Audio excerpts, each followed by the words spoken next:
In the title industry, we see all kinds of examples of different scams and frauds that happen with vehicle titles. And here's two of them.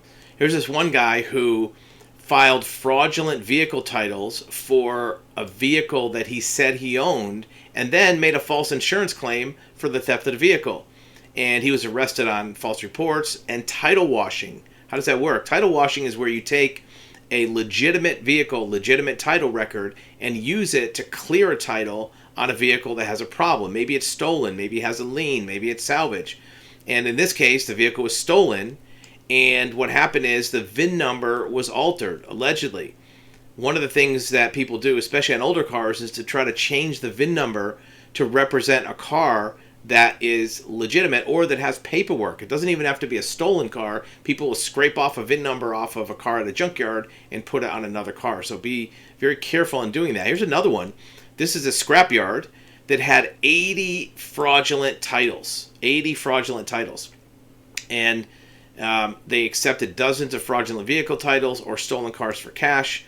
And what he had was, here's the list, 17 titles that had been previously reported as stolen by previous owners.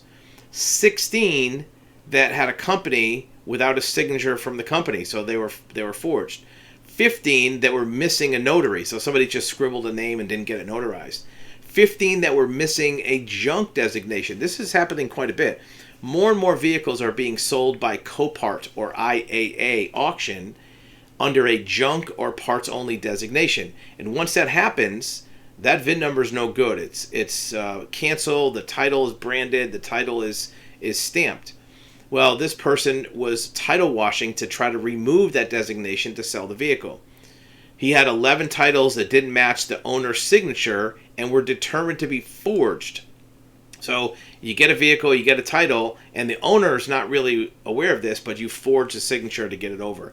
Signed by an incorrect person. And then also some bill of sales that had VIN numbers that were fraudulent, just made up VIN numbers. You can't make up a VIN number. It has to be one that's issued. And if you make up a VIN number, it's easy for them to find out because every VIN number is in a system somewhere of either a manufacturer issuing it when it was new, even going back to the 30s and 40s, or where it was imported to the country if it's an import vehicle.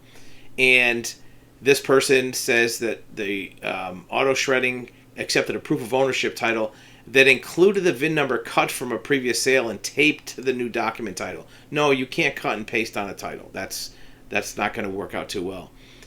So, anything that you can think of that's a title fraud, the DMV and the police have seen before.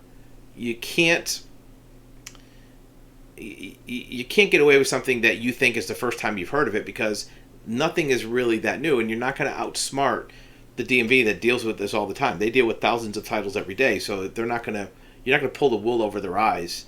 You may get away with it in the short run, but eventually when those papers get compared with prior records or prior documents, it's just going to come back, and at some point it's going to be a problem. So make sure that any title applications you're doing are legitimate. Make sure anybody that's doing title work on your behalf is not, just scamming up titles or fraudulently filing titles so you don't get in trouble and your title doesn't get revoked.